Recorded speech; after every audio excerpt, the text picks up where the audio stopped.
Welcome to TalkTimeRadio.com. We go where you go on the world's greatest radio. You are now in touch with the compensatory concept with Mr. Neely Fuller Jr. I am your co-host, Mr. Bobby, and this is radio, the way it should be heard.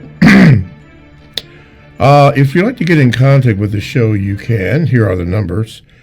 1-877-932-9766. You can also get me on the Gmail, the numeral 7, Mr. Bobby, Bobby, at gmail.com. You can also go to the YouTube channel, type in the word Talktainment, and then type in the word Talktainment number 2, scroll down to radio, and type that in, and you're there. I'm told to click the subscribe and like button. You can also do like you're doing now, like some of you are doing. Just go to the TalkTimeRadio.com homepage, click on programs. You're there. And lastly, you can go to Facebook.com/Talktainment, and you are there. Okay, let's see here. Today's program is going to be entitled The Imitation of Life. We will ask Mr. Fuller some questions concerning that and move on with the show. I do believe this is the last live program for the compensatory concept with Mr. Fuller for this year, and then we'll start again, I believe, on the 8th of January 2020. Okay, I'll have an update for you on donations maybe a little later as they give it to me, and then we'll move on. Okay, let me present to some and introduce to others Mr. Neely Fuller Jr., who is on the line from Washington, D.C. And as is our custom, we will start off by saying good morning, Mr. Fuller, and how are you? Good morning. I'm still learning. Okay, good. Today's program was taken from the movie The Imitation of Life. I don't know if I didn't see that on your list of movies. Is that one of the movies that is on your list? It's not. Okay.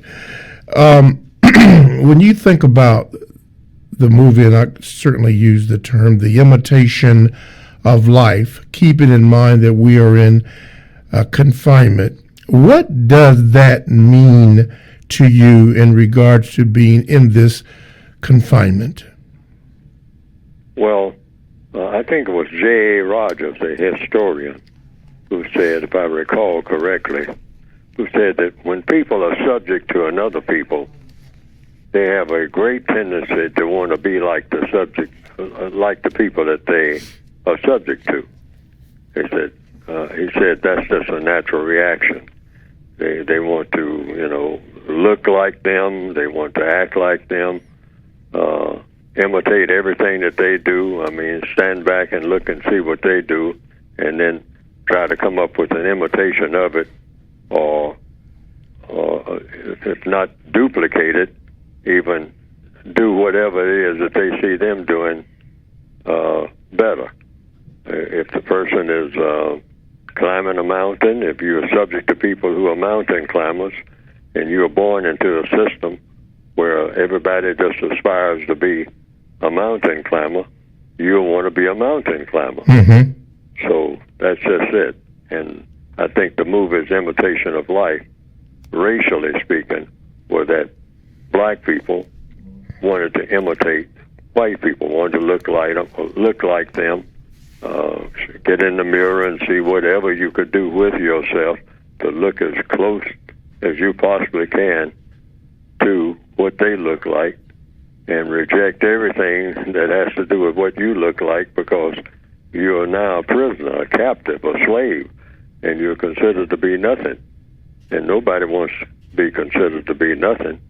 So you try to, first of all, look like your captors, and then you watch them very closely and see what they consider to be important things to do, and you want to imitate all the things that they do. Now, when you can't imitate the things that they do that are of constructive value, then you imitate the things that they do that are of non-constructive value. Just as long as it's something that you see them doing. And that's basically how it comes across. Mm-hmm. So I thought that was a very simple message. And the movies that have been made under that title, Imitation of Life, I think there's been about 3 of them made down through the years, in one form or another. I have seen at least 2 of those movies, I think, if I recall correctly. Mm-hmm. But I didn't put them on my list simply because I think that it's not, that's just the one lesson in the movie. You just imitate your captors. That's all. I usually choose movies when there are many, many, many, many lessons. The movies that impress me most is that in almost every scene there's a lesson if you look for it. And those are the ones that were on my list because there are hundreds of movies that have been made. Mm-hmm. And I just don't want people to be caught up in just trying to look at every movie, because some movies there are no lessons at all that you need to learn other than to not look at that movie and try to learn anything, because there's not anything to learn that would be of constructive value. And you have some so-called blockbuster movies that are made, in my opinion, that a lot of money was spent on them. A lot of people had, with big, you might say, movie names are in the movies. And but when I saw the movies, I said, there's nothing there that will help a person do anything of constructive value that I can see. And my recommendation is that black people get out of the habit of seeing movies just on account of who the stars are and all like that, but always ask the question, is there anything in this movie that when I walk out of that movie theater, I can say, now that inspires me, or that points me in a direction that I should be going in, that would have a constructive result. That's what you should come out of every movie thinking, or every school, or every seminar.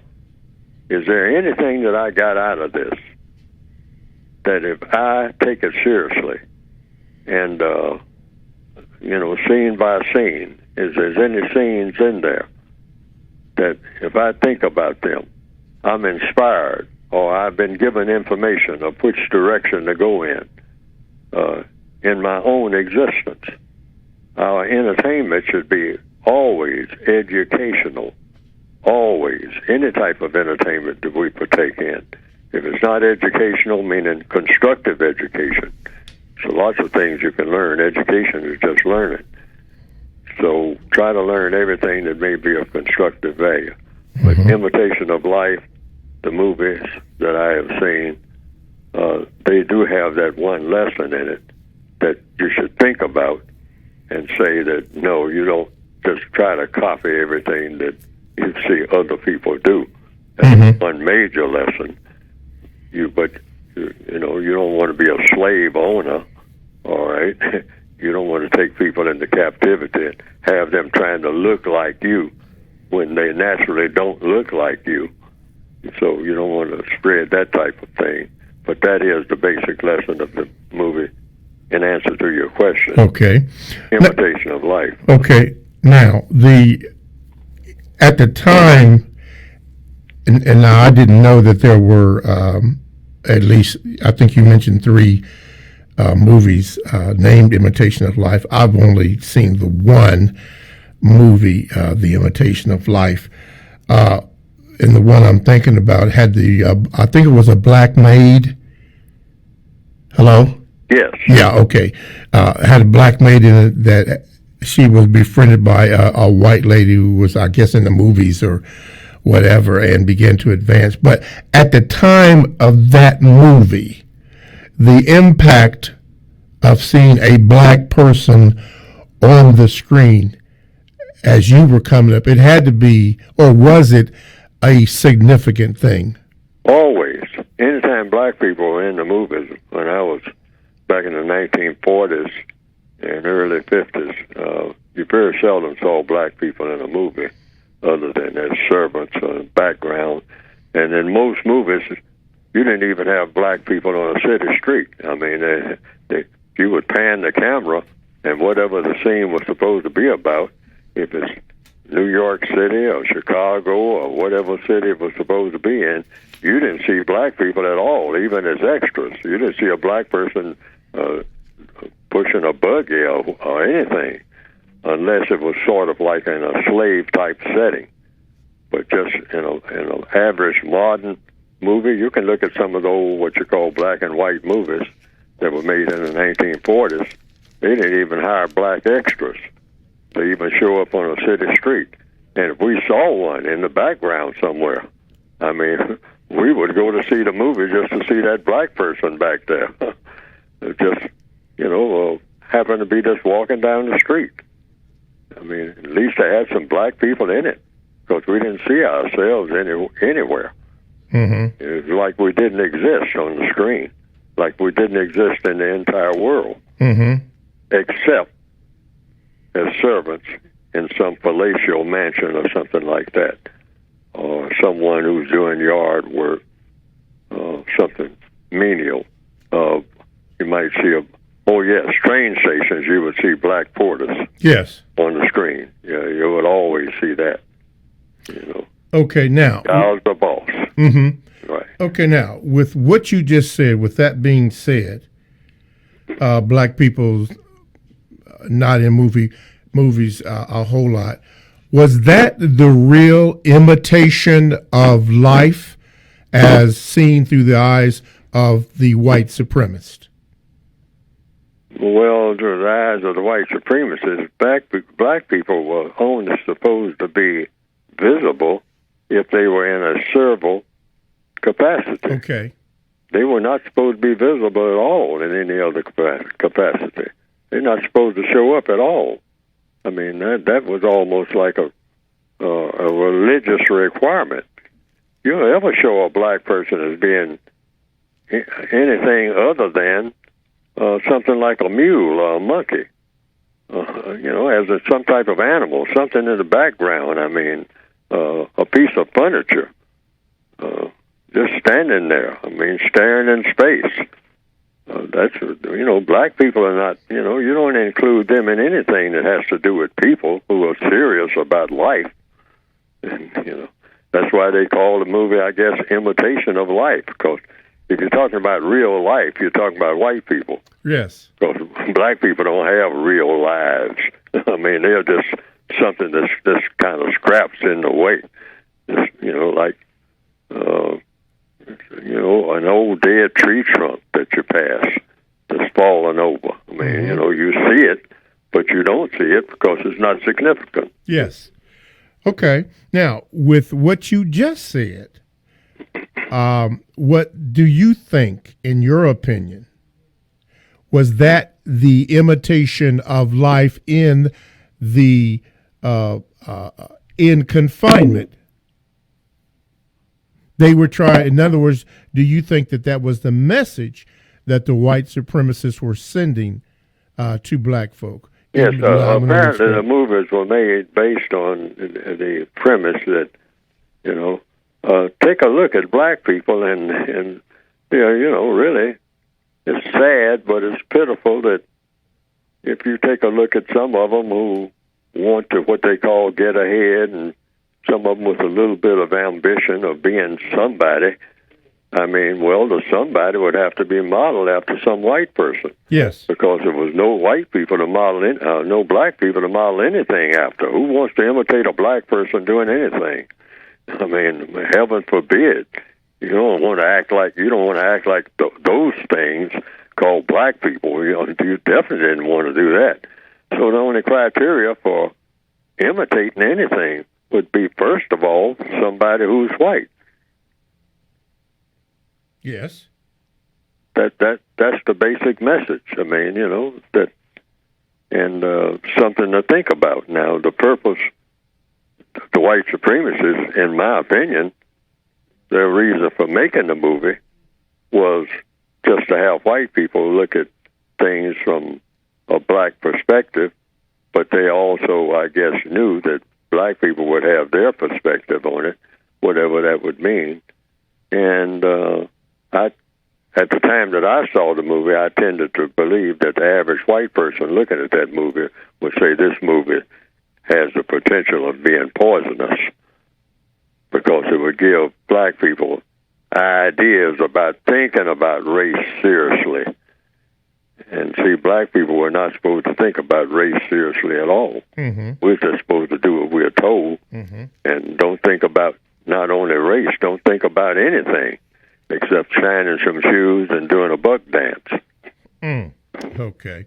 TalkToHimAtRadio.com is a 24/7, no-charge worldwide broadcasting facility with hosts delivering on various topics such as news and lifestyle, sports, law, health, wellness, religion, and politics. Now, here's three that I'm going to share with you.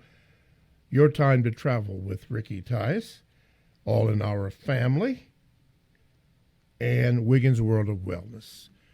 Now, these shows are exclusive to TalkTeamAtRadio.com. As a matter of fact, Brother Tice, for those of you who cannot find tickets to the game that Ohio State is playing at the Fiesta Bowl, has packages available right now. Some have said that they were sold out, but as I spoke with him, he has packages available that you could contact him and see what can be worked out. Again, and then All in Our Family with S. Yolanda Robinson and Stacey Wiggins hosting Wiggins World of Wellness. Now, these shows are, again, exclusive to TalkToHimAtRadio.com, and all you have to do is go to the TalkToHimAtRadio.com homepage, click on Programs, and there is a list now of the current programs that TalkToHimAtRadio.com carries. Give it a sample, see if you like it or don't, and if you do, then hit a subscribe and also a like button. All this from TalkToHimAtRadio.com, radio the way it should be heard.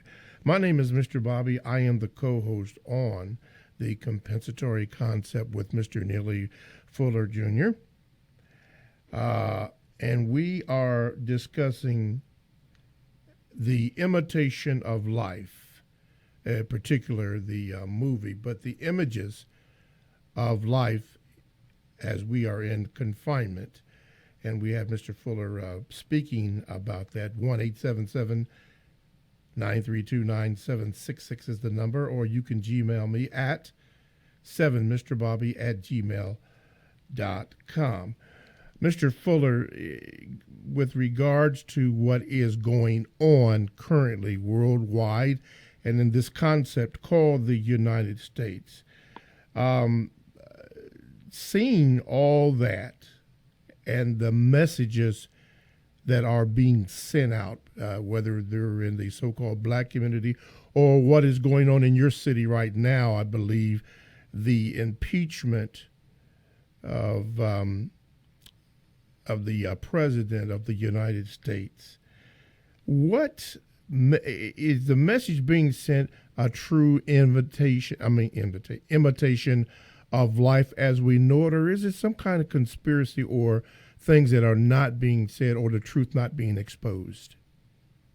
And the question basically is, what message is being sent about what is going on in the news today? In regards to imitation of life, what message are the racists sending? Well, right now, the racists are not thinking too much about, well, they're always thinking about, the white supremacists are always thinking about white supremacy. Yes. But all that's really going on now, like this goes on all the time, either in a small package or a large package. This is just a large package of conflict, in my opinion, throughout the world, without naming any names, whomever the white supremacists are, they know who they are. I'm not talking about the white people who are not white supremacists, but I'm talking about the most powerful, the smartest and most powerful white people, apparently, are white supremacists, or we wouldn't have white supremacy. So they always have disputes, like any gangster operation. Gangsters have disputes among themselves about how to go about the gangster operations. That's why I always use that Godfather as one of the main movies to see, Godfather 1 and 2, because when you're looking at that, you're looking at a fast-forward version of the old Roman Empire, et cetera, et cetera, et cetera, royalism, based on what? Based on some categories of people being smarter and more powerful than others, more gifted than others, if you want to use that term, and everybody else just being a whole bunch of scraps. In the system of racism, that would be anybody classified as non-white. And anybody classified as white would be members of the royal family. Well, the whole history, like if you study the Roman Empire, for instance, there's a lot of intrigue going on. Even as Shakespeare wrote about them, they're always plotting against each other. Mm-hmm. But that doesn't have anything to do with the serfs. The serfs are just standing around, waiting on people, all right? And the people that they're waiting on, serving and whatnot, are the masters in the imperial palaces and whatnot. And the people who go over and did the sports, which in the modern day, that's what black people are into, sports and entertainment and whatnot. And the master claps his hands together and say, send in the clowns, all right? And here come the black people turning flips and grinning and whatnot and wearing silver shoes. They're all dressed up because you like for your entertainers to be dressed up. For the master, you don't want to have any bad-smelling entertainers coming in there right out of the dungeon. They learn that from the slave ships and whatnot. You take them out, and just like you would your horses and cows, you clean them up, particularly if they're show horses. If you're having a cow contest, you're showing your best cattle. You kind of pretty them up. You give them what they call grooming. Okay. It's the same way that they do black people right today. Take those black people out of up and bring them into the palace and whatnot, but clean them up before you bring them up here, because we don't want them looking all in disarray. And so the black people, once they get on that new gold-looking suit and those orange shoes and whatnot, and that fancy turban, oh my goodness! I'm great. Look at my expensive garments. But see, they're looking at you like you're just a clown dressed up in expensive clown clothes. All your hairdos and everything. You're just a dressed up clown. That's all. Those shoes I put on your feet, with that brand name on it. You're still a clown. Yeah, that limousine that you now drive. The emperors would, in their palaces, they like for their servants to be all fancy looking. And later on, a fast forward of that was when they showed black people as slaves in the big house on the plantation. They didn't have any raggedy people opening the door. The slave wouldn't be dressed in rags. Oh, boy, he would have on some of the master's finest, all right, or she. Hey, dress them up. But they're still what you call slaves. They are. It doesn't make any difference what they're wearing. You look at their skin color. You know what they are. What they're wearing doesn't matter. And that's something that black people don't even realize to this day. We think that we dress a certain way and prep ourselves a certain way and, carry ourselves a certain way, that somehow, in the eyes of the white supremacists, I never met one like that before. No, that's not what they're really thinking. They're just thinking that, hey, everything that they got, I gave them. So what's the big deal? They wouldn't have it at all if I didn't give it to them. They're still my slaves. That hasn't changed in 2019. Okay. That has not changed. Not 1 inch. Not 1 inch has that changed.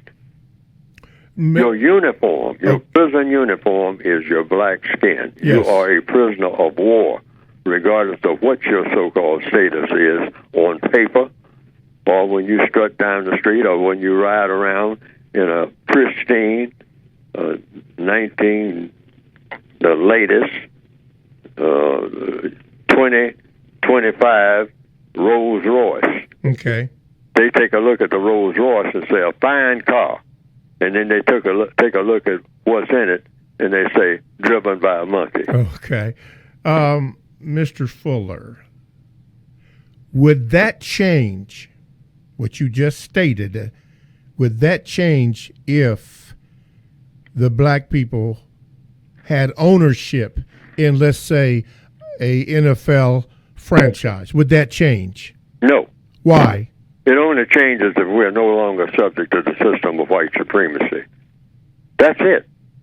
See, if I have subjects to me, I never equate my subjects to me. I don't care what they're doing. Even if you're an owner, a black owner? You're not an owner unless I say so, if you're subject to me.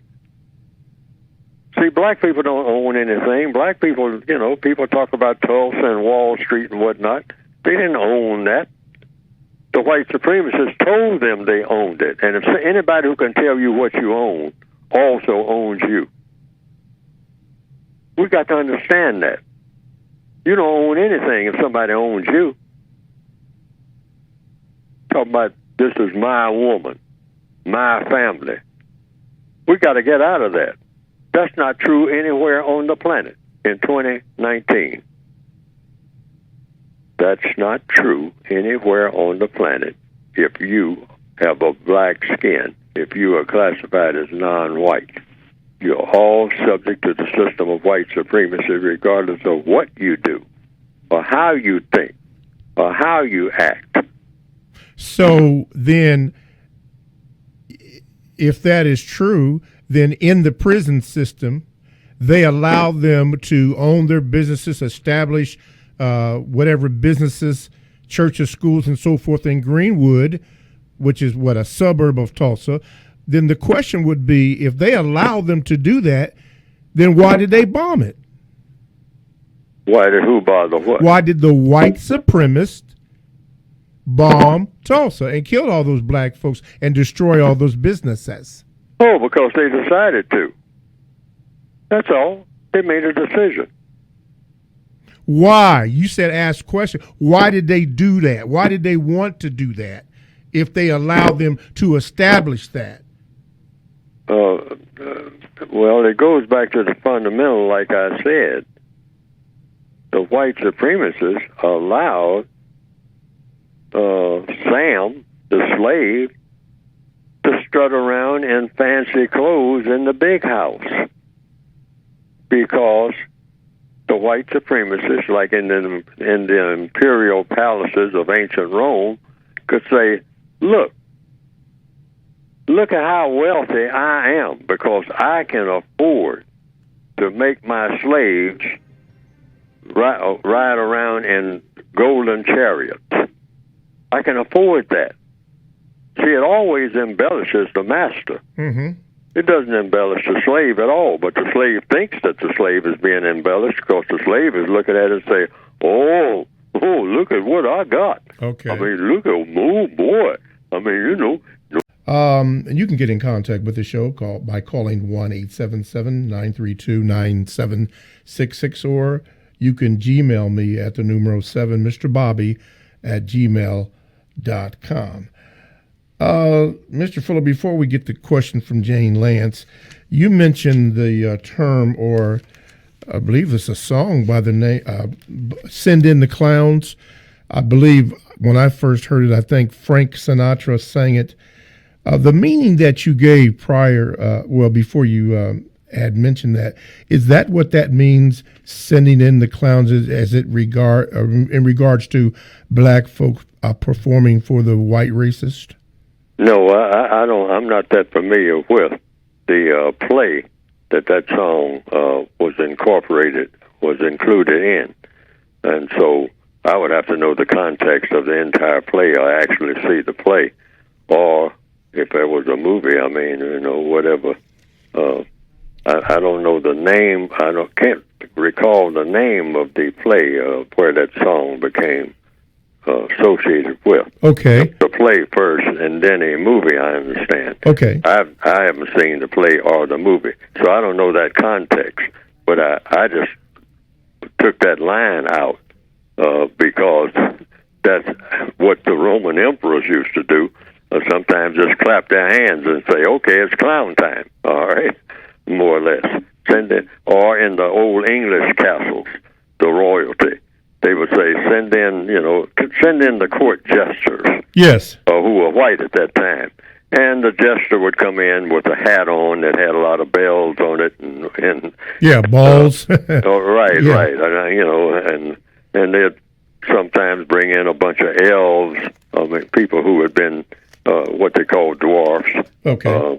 People who that might be even a derogatory term for the people who weren't able to grow any bigger than in a normal fashion. Okay. So what they did is just use them as entertainers in the castle. I mean, just get a bunch of them together and more or less just treat them as like little cute oddities. Okay. So they do the same thing with black people even today. I mean, send in, okay, well, things are a little boring right now, so go down there in the dungeon and get those clowns, those black clowns, and send them up here and have them perform for us. Yes. Okay. Have them turning flips and dancing and grinning, Yes. And, all right, and then finally, after a while, we will yawn and get bored with them, so send them back to the dungeon now. Okay. What we call it nowadays, the ghetto, or the black community, as we call it. Yes, sir. Which is a misnomer, because black people have never been a community since the beginning of white supremacy. Communities have infrastructure. You don't find black people with any kind of infrastructure anywhere on this planet. Okay. Before we get to Jane's question, the analogies that you just gave, perhaps that could have led to black folks, as you mentioned before in previous shows, about show-off or show-offisms?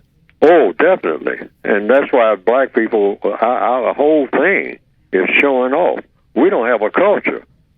That's not the basis for it is showing off.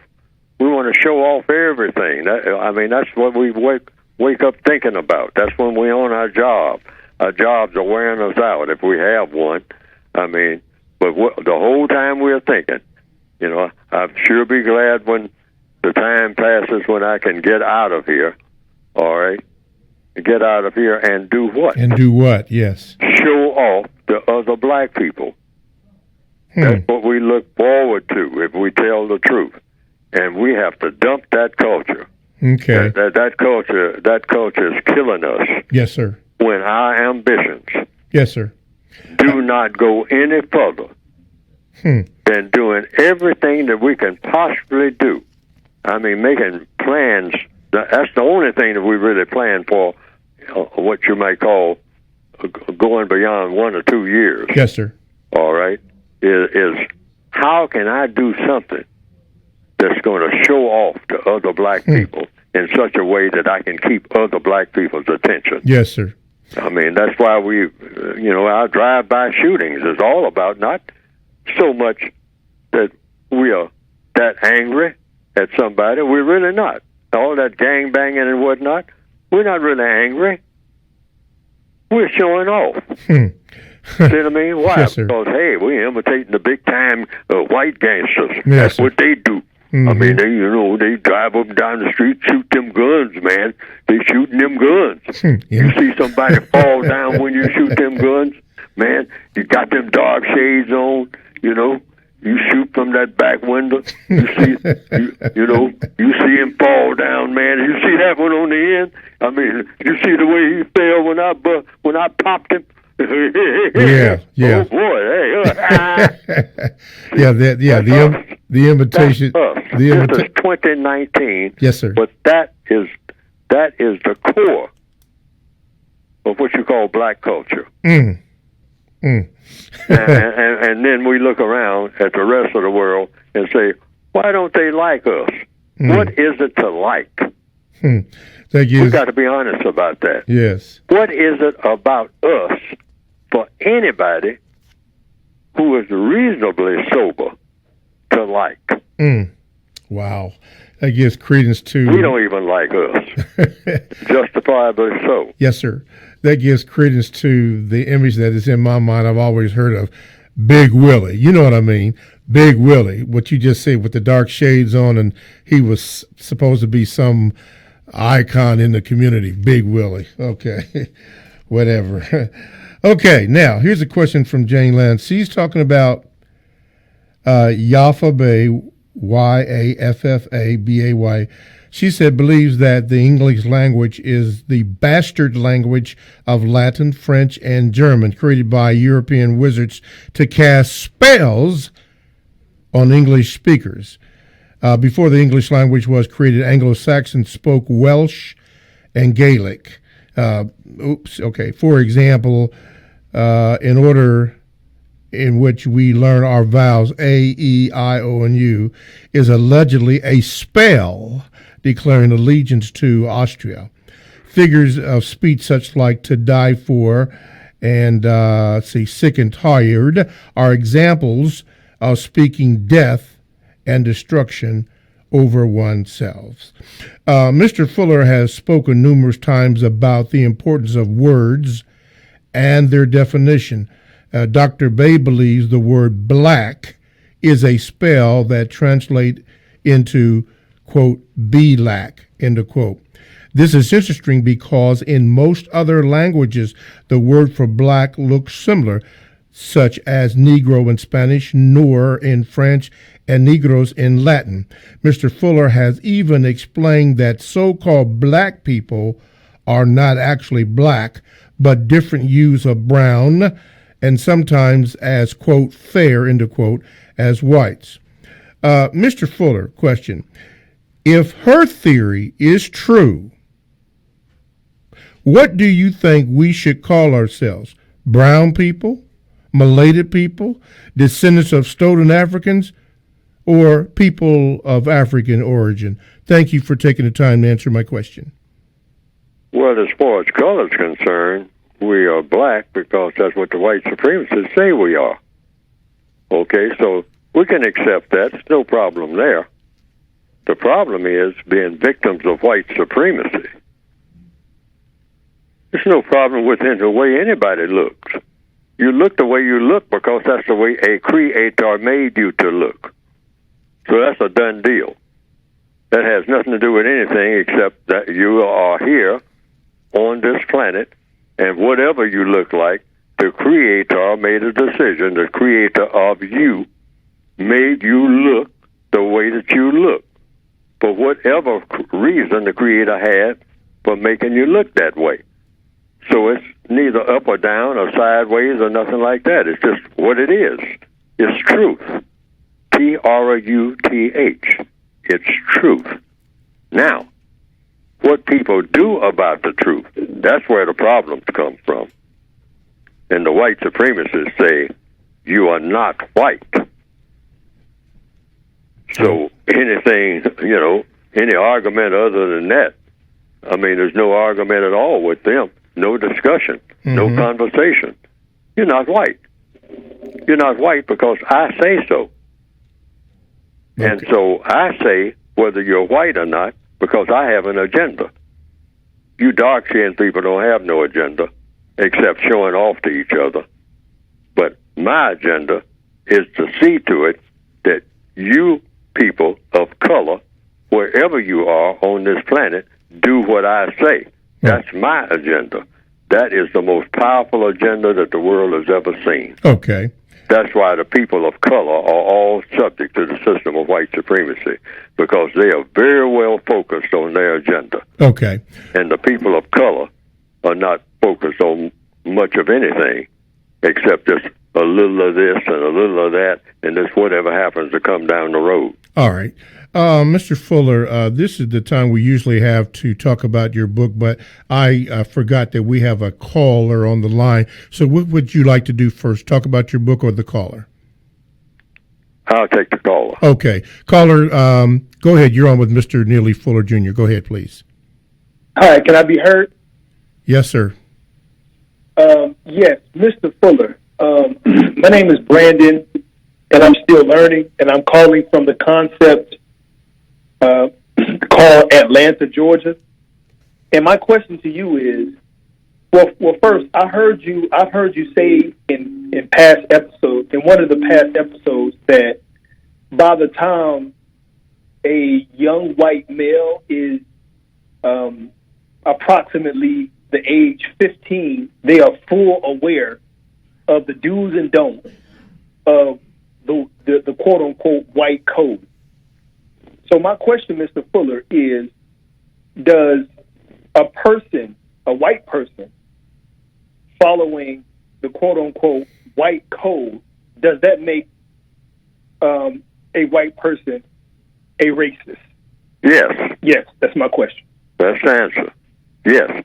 The criteria in the system of white supremacy, in the minds of the victims of white supremacy, the presumption is always, if a white person, a person classified as white and functioning as a white person, is able, underline the word able, to be a white supremacist, that white person should be suspected of being a white supremacist. Suspected by whom? By the victims of white supremacy. Now, where's the logic in this? And where's the humanity in this? Where's the justice in this, if you want to use, or the correctness, you might say? It's because there's no master list of who is and who is not a racist. And this can tear a black person's mind apart. So if you just take the codified, which based on logic, since there is no master list, you just simply say, what is the most powerful government on the planet? That's the question that you ask. And you say the government of white supremacy. And then you ask, is that true? And I think if you do any kind of glance at all, just a glance, you say, absolutely, that's the truth. So if you have a system of white supremacy, a world government, that means you can't have a world government based on white supremacy without what? White people who are white supremacists. But here's the problem. Who are the white supremacists among those white people? The most powerful and the smartest. Who are they? By name, individually. The one that you pass walking down the street. The one you're sitting next to on the bus. Is this a white supremacist? The answer is, I don't know. So then you have to what? Logically speaking, suspect that this white person sitting next to me is a white supremacist. You have to do that. Why? Because no one has taken the time and put in the energy to specify who is and who isn't in a system of white supremacy, which is the only government on the planet that's worthy of the title government. There is no government on this planet called Earth bigger and more powerful than the government that you call, even though people don't think about it that way, the system of white supremacy. There's never been, in recorded history, any government more powerful than that. That's what runs everything. That's what drives people to do whatever they're doing. I don't care where they are. All of the people of color, black, brown, red, yellow, they cater to the white supremacists. So that means some white person has to be a white supremacist. You can't have white supremacy without people who are white supremacists. So it gets back to the question of who are they individually? You don't know. Therefore, you have to suspect anybody who is able to be one could be one. That's why you never say that a white person is a racist. Because in the system of white supremacy, if you're black, you cannot prove it. Only a white person can prove that a white person is a racist. And if you don't believe it, try it. There's not a black person on this planet that can prove that any white person is a racist. Okay. If you don't believe it, try it. Okay. Try proving that a white person is a racist and you are black. Okay. You cannot do it without doing what? Going and getting another white person to back you up Otherwise, you are alone, which means your voice is not going to be heard at all by anybody in power, because only the white supremacists are in power. Alrighty. That's the way that works. Okay. Mr. Fuller, I am up against a break, so we've got to do this briefly. Could you briefly discuss your book? We've got about 3 minutes. Yes, sir. Now, everything that I'm saying is touched on or somewhat covered. If you want to use that term, it doesn't really cover very much. But all through the book, they're called the textbook workbook for victims of white supremacy. If you don't consider yourself to be a victim, the book does not apply to you. A lot of people say, well, I ain't no victim of nothing. I mean, I ain't no victim. I don't even think like that. You think like that, you be acting like that. A lot of people say that. Well, if you think that you're not a victim of white supremacy, so be it. The book is not for you. But I concluded a long time ago, yes, I am a victim of white supremacy. I'm more of that than I am anything else that I'll ever even think about being. Most of my existence, or all of my existence up to this point, has been under the system of white supremacy. And white supremacy produces victims. That's what it does. You can't have white supremacy without victims. And so who are the victims? Well, Neely Fuller is one of them. So I wrote the book really for myself initially when I started writing. I said, what do I do about it on a daily basis? If I don't want to be a victim forever, I got to do something. Somebody's got to do something. And if nobody else does anything, I'm going to have to do something. So what do I do? So I wrote a book about what I do. So that's what this book is really about. It's a book about what does the individual victim of white supremacists do each and every day, wherever he or she happens to be in the system of white supremacy, that will help you to deal with the system and eventually, hopefully, fast forward, I mean, with lightning speed, if you can, eliminate it. What is the best thing to do and the best things not to do? That's what the book is about. You can get the book by going to producejustice.com. Producejustice.com. All right. Thank you, Mr. Fuller. And thank you, callers. We at Talktainment